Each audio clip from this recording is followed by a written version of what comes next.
চিনির বদলে নুন দিয়ে দিচ্ছিলাম। এখন পাপা চলে এসেছে। এই যে সামনে পটলের ক্ষেত রয়েছে।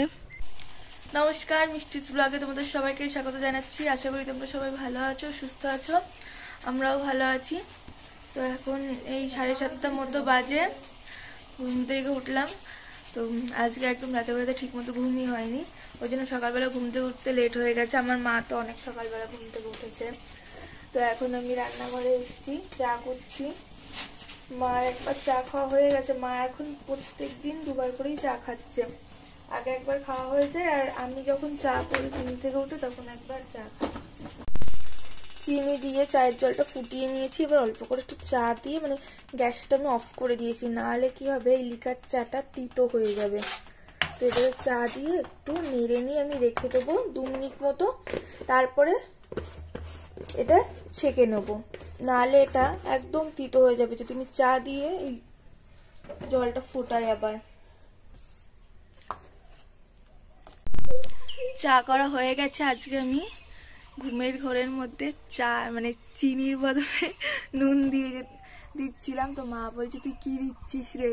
চিনি দিচ্ছি, মানে চায়ে, মানে চিনির গুঁড়োটাও পাশে রয়েছে, নুনের গুঁড়োটাও পাশে রয়েছে। হ্যাঁ, দুটোই অনেকটা একই রকম দেখতে, একটা ছোট একটা বড় একটু। এবার আমি মানে চিনি দিতে গিয়ে নুন দিয়ে দিচ্ছিলাম, ভাগ্যিস দিইনি।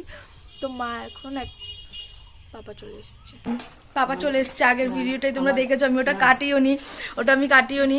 পাপা চলে এসছে বলে ভিডিও করিনি। তো আমাদের চাটা খাওয়া হয়ে গেছে কমপ্লিট। আর তো পাপা এখন চলে গেছে, আমাদের চাটা খাওয়া হয়ে গেছে। এবার যখন মা দেখেছে যে আমি চিনির বদলে নুন দিতে যাচ্ছিলাম, তো মা আবার একটা কথা বলছিল। তো ভীষণ মজার কথা ওটা, তোমরা শোনো মা কি বলছে। বলো। এক জায়গায় বেড়াতে গেছি, ঝাউড়া নাই, এবার 32 পাইপের কলের জলটা হালকা নোনতা দিয়ে রাত্রিবেলা, ওখানে কারেন্ট নেই কোনো।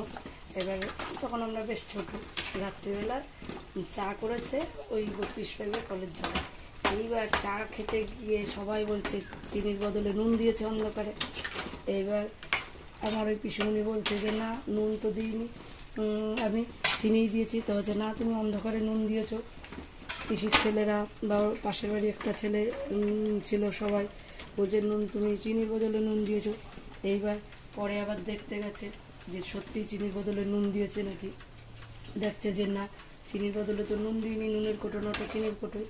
তারপরে হচ্ছে জল খেতে গিয়ে তখন দেখে জলটা পুরো মানে এত নুন লাগছে। তখন সবাই বলছে যে এই জলটা দিয়ে চা খাওয়ার জন্যই এত নুন, সে চাটা কেউ খেতেই পারেনি।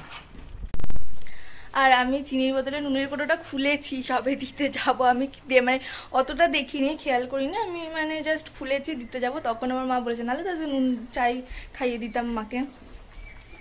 আর এদিকে মায়ের রান্না বান্নাও বসে গেছে, দেখাচ্ছি কি কি রান্না করছে। একদিকে হচ্ছে ডিম সিদ্ধ, মানে আমি একটু আগে যে চায়ের কড়াইটাই চা করেছি ওটাতেই ডিম সিদ্ধ বসিয়ে দিয়েছি। আর এখানে সকালের জন্য আলু পেঁয়াজ চচ্চড়ি হচ্ছে। আর এখানে সবজি হবে একটা, সেই জন্য পটল আর কাঁঠালের বীজগুলো কেটে রেখেছে। এখানে পটল ভাজা হবে, পটলও কেটে রেখেছে, আলু টালু কাটা আছে। আজকে মাই রান্না করছে, আমার মা রান্না করছে আজকে, আমি আর রান্না করব না আজকে। তোমাদেরকে একটু বাইরেটা দেখাই কেমন।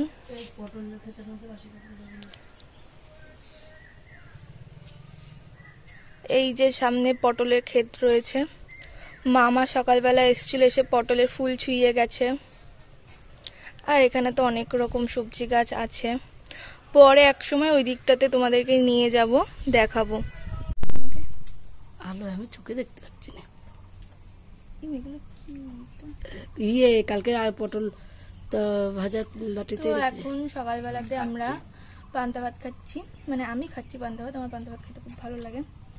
আলু চচ্চড়ি করেছিলাম সকালবেলাতে, আর উপোস কাপাসে পান্তা ভাত থাকলে খাই না। না ওই সময়টা মানে পান্তা ভাতের সাথে একটু পেঁয়াজ, একটু আলুর তরকারি, ডিম ভাজাটা যে হলে, আলু ভাজাটা হলে ভালো লাগে খেতে। ডিম ভাজাটা ডুবিয়ে কি করেছে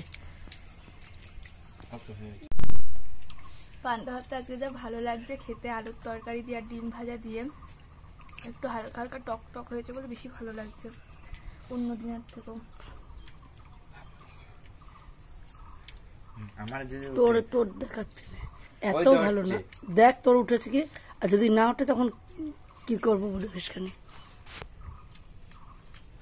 এখন আমার মায়ের রান্না হচ্ছে চচ্চড়ি, আলু পটল আর কাঁঠালের বীজ দিয়ে চচ্চড়ি হচ্ছে। এখানে পটল ভাজা, ও এটাকে রসা বলে, আর এখানে ডিমের কারি করেছে। ডিমের কারির কালারটা খুব সুন্দর লাগছে। আর আমারও স্নান হয়ে গেছে, সকালবেলা খাওয়া দাওয়া করে স্নানটা করে নিয়েছি। আর মা এখন রান্না বান্নাগুলো করছে। তো ভীষণ গরম লাগছে, মানে বিভৎস গরম, কিন্তু বাইরে খুব ঠান্ডা হাওয়া দিচ্ছে। কিন্তু যেহেতু বললাম আমার রাতের বেলাতে ঠিকমতো ঘুম হয়নি, সেই জন্য এখন না প্রচণ্ড ঘুম পাচ্ছে। আর পান্তা ভাত খেলে ঘুমই পাই। তো এখন ঘুমাবো না, এখন ওই কটা বাজে, এখন ওই 11টার মতন বাজে। দুপুরবেলাতে খাওয়া দাওয়া করে তারপরে ঘুমাবো, 3টে সাড়ে 3টের দিকে ঘুমাবো। তখন থেকে যদি 1-2 ঘন্টার মতো ঘুমাই তাহলে আবার ঠিক হয়ে যাবে। দুপুরবেলাতে খাওয়া দাওয়া করে একটা লম্বা ঘুম দিচ্ছিলাম, তো অনেকক্ষণ ঘুমিয়েছি। কারণ রাতের বেলা ঘুম না হলে জানোই যে সারাদিন কোনো এনার্জি পাওয়া যায় না। তো এখন মানে 2-3 ঘন্টা ঘুমিয়ে নিয়েছি। তো এখন আর কোনো কিছু মনে হচ্ছে না, কিন্তু এই দুপুরবেলাতে ঘুমাচ্ছি বলে রাতের বেলাতে আর ঘুমটা হচ্ছে না, মানে এটাই সবথেকে বড় সমস্যা হয়ে গেছে। তো এবার থেকে রাতের বেলাতেও তাড়াতাড়ি ঘুমিয়ে পড়তে হবে, যাতে সকালবেলাতে তাড়াতাড়ি উঠতে পারি। আর চলো তাহলে আজকের ভিডিওটা এখানেই শেষ করছি। ভালো লাগলে লাইক কমেন্ট শেয়ার করে দিও, আর যারা নতুন আছো তারা কিন্তু চ্যানেলটা সাবস্ক্রাইব করে দিও অবশ্যই। আসলে আমি এখন ফোনের নেটেই ভিডিওগুলো পোস্ট করছি, সেই জন্য ভিডিওগুলো বেশি বড় করতে পারছি না।